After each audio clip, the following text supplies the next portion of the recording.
знаят как да карат кола. Но знаете ли как да управлявате най-якото 4x4 в света? Шарко!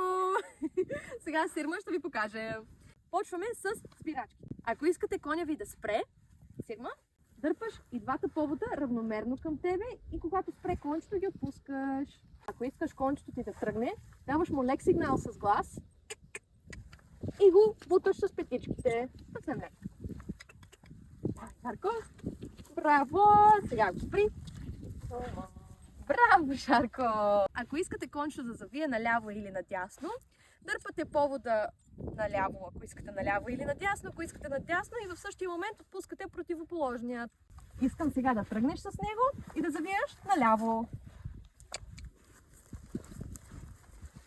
Браво! И го спри! Сирма, готова ли си? Да. Добре! Тръгвай! Няма джип, няма Тойота, няма Мицубиши. Ей, това е най-якото 4x4 хора. Ако искате и вие да се научите, елате на Хера конни приключения.